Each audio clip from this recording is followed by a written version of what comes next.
It's Texico time with Fred Allen.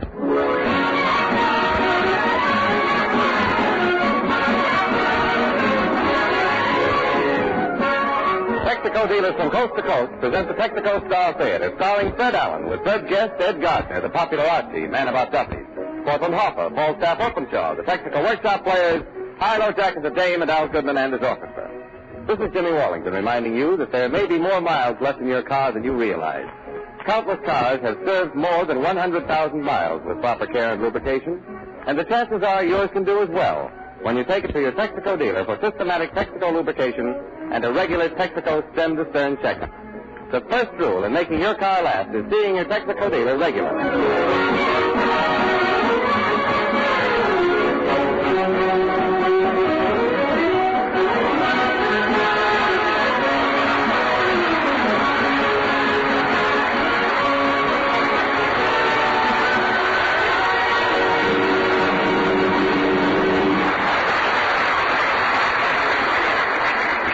This week, ladies and gentlemen, the OPA designated Fair Stamp 2 a special point stamp with a value of 5 points. We ask you now to mail in your 5 points for the ham you are going to get on this program tonight. And here he is, Fred Allen.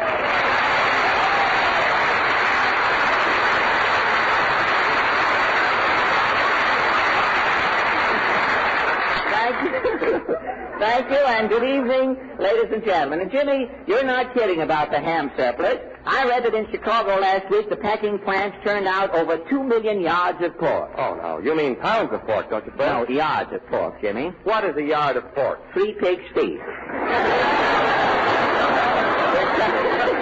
We're starting off like Can't You Top This? You can't help topping this. You know, the paper said that Chicago was full of pigs. Razorback hogs were stropping themselves against leather stores in the street. Kiddies were cutting holes in little hogs and making homemade piggy banks out there. Over 200,000 pigs were killed, Jimmy, and not one part of any pig will be wasted. How do you mean? Well, the inside of the pig is used for food, of course. Mm-hmm. The hide is used for luggage. Yeah. The bristles are used for brushes. Yeah. The pig's eye will be used. The pig's eye? The pig's eye will be used in conversation, of course.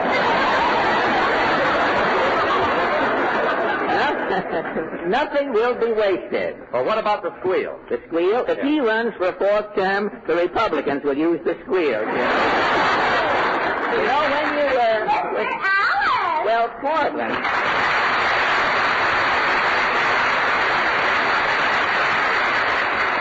Well, Portland, what's new with you? I heard Mayor LaGuardia's broadcast today. Oh, did you? It makes a lively afternoon, doesn't it?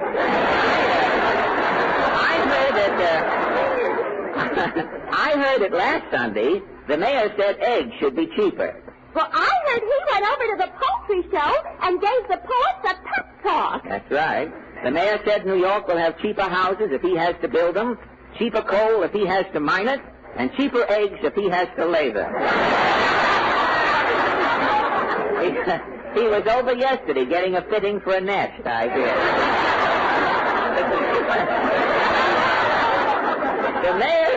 The mayor is very popular now. I know. It's his big hat. His big hat? Mm-hmm. People think he's in the show Oklahoma and can get them tickets. Oh.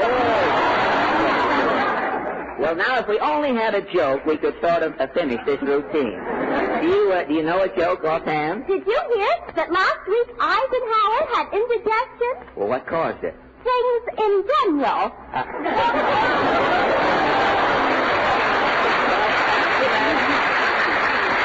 After that riotous observation, Portland, we'd better get down to Allen's Alley. What is your question? Well, this past week, as you know, New York had the heaviest storm of the season.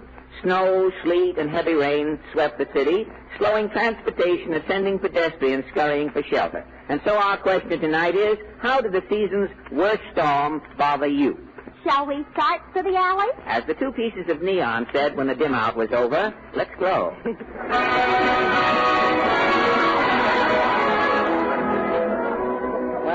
Well, Portland, here we are back in Allen's Alley, where the people are fur-bearing. I wonder if Senator Bloat is in. Yes, Senator Blow? Yes, but you'll have to hurry. The dies committee may close in on me any minute. What is it you want? It's about the season's worst storm. How did official Washington react to the storm? The administration was glad to see the snowfall. Why? It's the first thing that's come down since the OPA was started.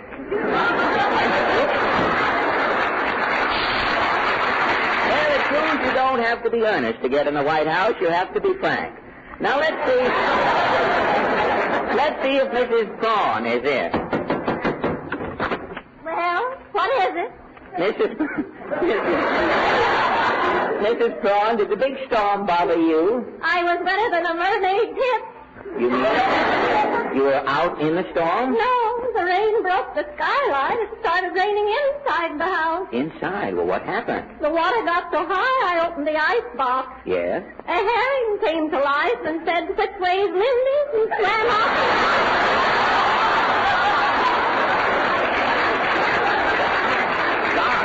The cuckoo clock struck. The cuckoo came out. And? It was a duck. Well, you were flooded inside. Wasn't the water deep outside the house? I heard something at the door. Yes? I opened it. Uh-huh. A big wave came in. A big wave? But weren't you drowned? No, the big wave was my sister.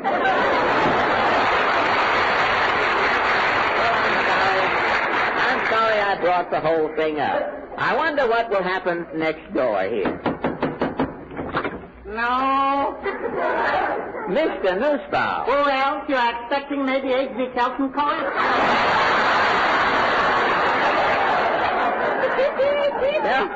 Tell me, Mr. Nussbaum, did this storm bother you? What is happening to me shouldn't happen to a water buffalo.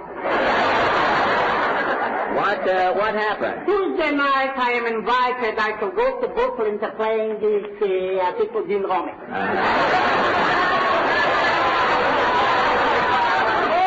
Undecided, maybe have a good time. Accidentally. Yes. I see. I am driving down the concourse in my Chevy. The wind is blowing.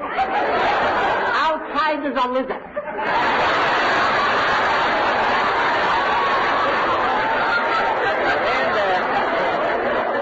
The wind was bad, eh? Oh, bad, they said. The Chevy is blowing up on the sidewalk, then across the street. Well, how could you drive in that terrible wind? Confidentially, I am packing. I am packing my time. I see. I am traveling downtown, looking for Spittle. I shall go into Brooklyn. Yes? Passing the Holland Tunnel, it's coming a tycoon. Yes? It is blowing me, the Chevy, also with the gin on the deck through the Holland Tunnel. You didn't get to Brooklyn. What did you do? Locally, I am having also friends in Jersey.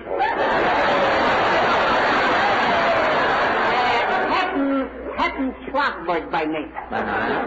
So a good time is eventually had by all. You got your gin rummy game. Well, I am losing conservatively $40. Uh-huh. Also, my host Schwartzberg is providing a midnight snack, cold stock. Well, you came out even. Even be said. Who could eat $40 with a cold cut?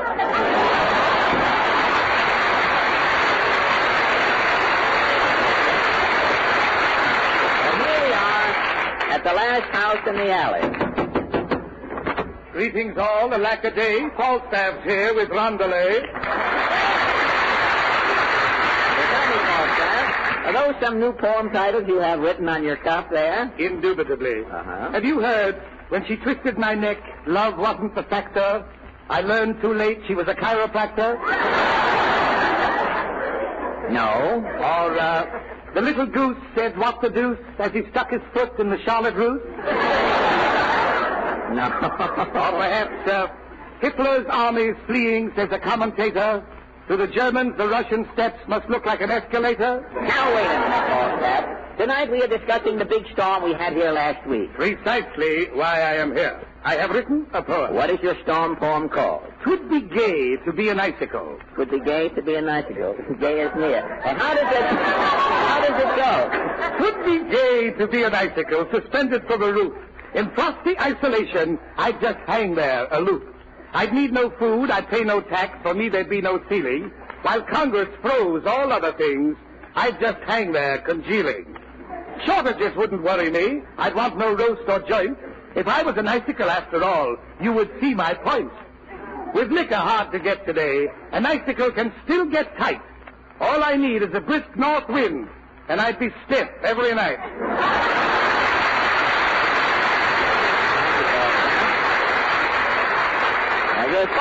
As Falstaff leaves on his icicle built for two, Al Goodman leaps agilely, he should live so long, upon his podium to prepare for High-Low Jack and a Day. Their song is Take It Easy.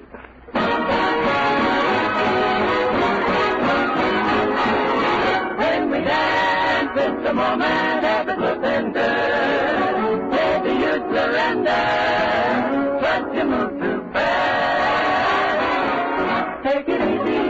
Take it easy, don't you know it's more romantic when the dance is slow? Take it easy, what's the good of being high when all the lights are low? Take it easy, we've got lots of time ahead of us, the night is young. Take it easy, don't you know that music should be played instead of fun?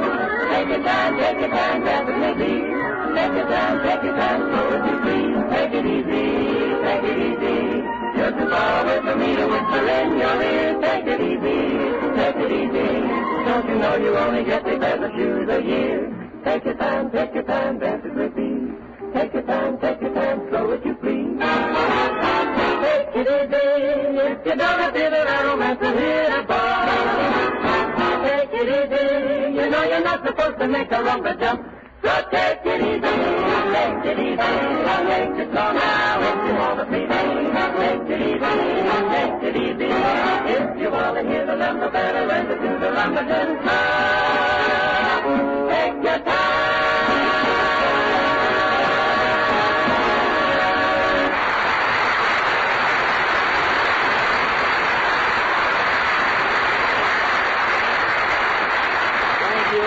Jack and a Dame. And now it says here, Jimmy Wallington sings Long, Long Ago. Oh, no, Fred. Now, this song is Long, Long To Go. Oh, a different song. Yeah. Really? It's a song I wrote myself to show drivers that there's lots more life left in their cars than most people realize. Oh. With proper care and lubrication, it's not unusual for a car to do better than 75,000 miles. So give yours regular technical care and make it last. Regular changes with insulated Haviland motor oil, regular Marfax chassis lubrication, and a regular technical stem-to-stern checkup, and your car really will have long, long to go. Well, how about your song, Jimmy? Oh, I'll sing it for you. Little music, Al.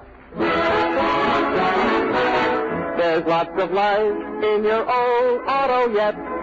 Long, long to go. Long, long to go. Give it good care and for miles you will get. Long, long to go. Long to go. Take it around to your Texico man. We'll make it last you anyone can. There's lots of life in your old auto yet. You better go. Texico.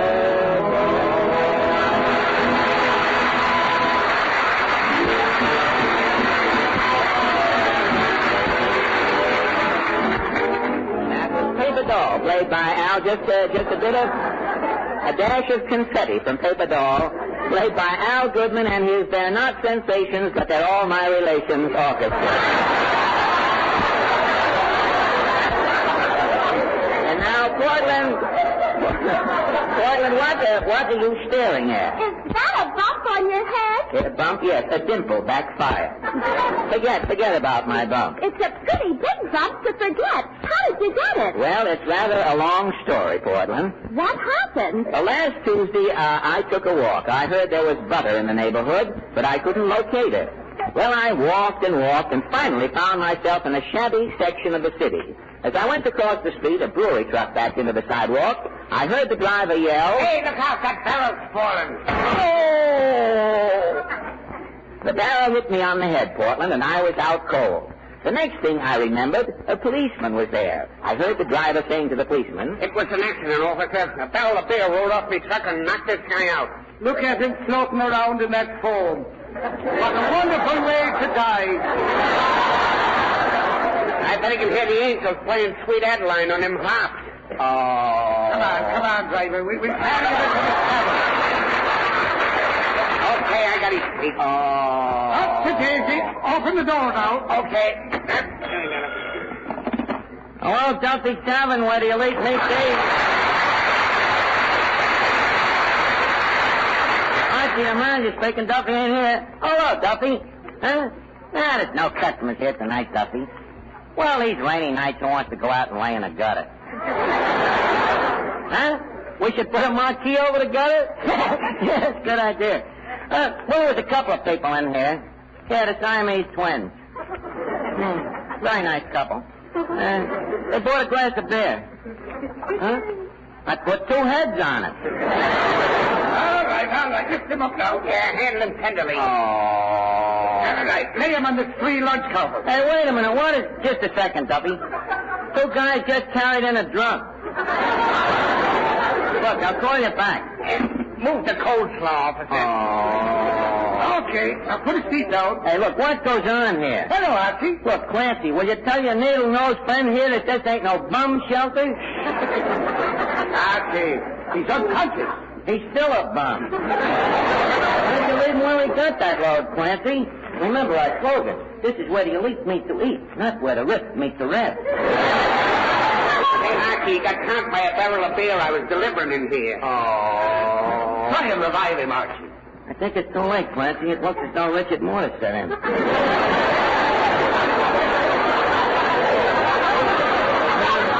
However, we will have it a try. I'll get out my first aid book here. Well, in that case, I'm calling ambulance. Look, Clancy, before you go, take his head out of the potato salad. He might come to and start eating. Flanagan? Oh, gee, I'm hungry. Hey, can I have some of that on the counter? Flanagan, that is human. Yeah, it's a big one, ain't it? Hey, Archie, how many points did it cost you? Flanagan, you talk like a headhunter. In this case, a pig headhunter. But leave us concentrate on the first aid book here. Yeah. Let's see now. There's appendectomy, chilblains, epilepsy, minute rub. Wait a minute now. This guy was hit by a beer barrel. There it is. Beery.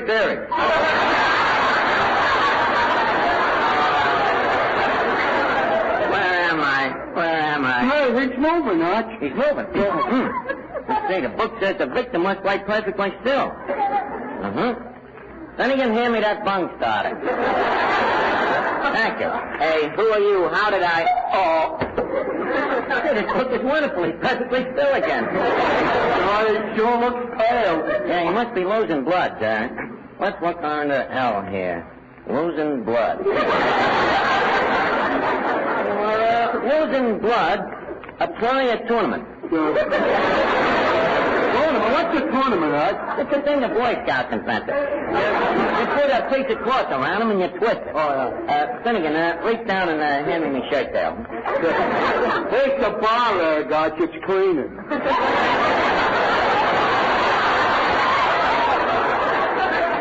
Well, I haven't had my shirt tail on the bar, Finnegan. Now, the book says apply tournament to point nearest the injury. Well, he got hit in the head. Well, then we got to stop the blood from going to his head. Twist the bar rag around his throat.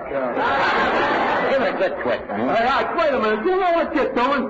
Finnegan, you're not talking to a man who for 4 years has studied Dr. Kildare pictures. Twist it tighter, Finnegan. Boy, look at that color come back to its face. Yeah. It's nice and blue. I think you better loosen the tournament, Finnegan. You're ripping the bar rag.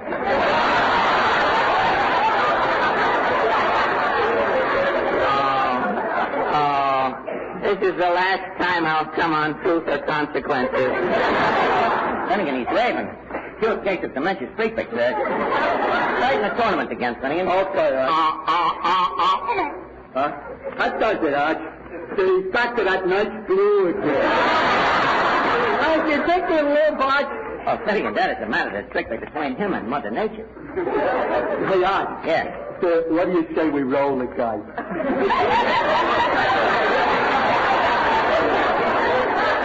Please.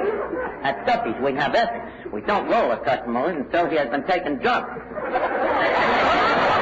And besides, we haven't got time. He's coming to him. Right. Oh, look, he's trying to talk. Loosen up the tournament. Oh, my head. Oh, my head. Look at my suit. Where am I? You're in Duffy's. I'm Archie, the manager, speaking. Oh, what am I doing in this steam-fitter store club? Somebody will pay for this. You're right, and here is your bill, sir. $18.50, including first aid, cover charge, and state tax. Now, wait a minute. $18.50 in this Mickey Motel? This Sandhog Salon? Do you know who I am? I'm Fred Allen. Finnegan. Yeah. Mark the cash register. You don't know this guy. This guy would throw a termite onto a lame man's cane. Now listen, you. Listen, I'll slap you flatter than Jack Denny's archers. I'll pull your nose down your vest so fast you'll think it's a zipper. Why, you emaciated shield for Bacchus? If I come... Alan, don't finish till I get off the phone. I don't want to miss a word of it. Oh, Duffy. Fred Allen's insulting me here. Well, a barrel of beer fell on him. First time what? First time the drinks was ever on Allen, huh? Well, look, Duffy, I'm afraid the guy is going to sue. Huh? Yeah, it's a good idea, Duffy. Okay. Fred, Duffy's got the solution. What? The French make a bureau. He owes us a barrel of beer, right? Uh-huh. They owe you for a clerk on a cut, right? Right. We're both going to collect. How, Archie? You and me is both jointly going to file suit against the French Macabury of Greater Stanton's Island. No, wait a minute. Not me. I'm not getting involved. Rely me, Alan. Believe me. Come on in the back room. We'll plan our strategy. Oh, wait a minute. Before we go in, I'll drop a nickel in the jukebox. Oh, yeah. While we're talking, you can listen to me new song, Leave It Space It. We're in love. But let us no longer pretend that you are merely a friend, for it is wrote in the stars above. So we have tried to record. Well, Portland, I finally got out of Duffy's. 2 days later, I got a subpoena to appear in court. Archie was waiting for me outside. When we got into the courtroom, Archie said, sit down here next to me, Alan. Hand me my briefcase there. I got to get out some habeas corpuses. Your briefcase? Well, you said Duffy was getting me a big lawyer. Duffy's lawyer got pneumonia. That's the sad thing, too. He thought he was hanging on to the back of an ambulance, but it turned out to be a good humor truck. So I'm taking over. But, Archie, what do you know about law? What do I know about law? For 10 years I worked the mule back of Bushwhack and Milkstone and Bridge. Doing what?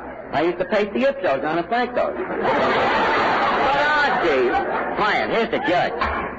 Court is now open. First case, Fred Allen versus the Fine Schmecker Brewery of Greater Staten Island.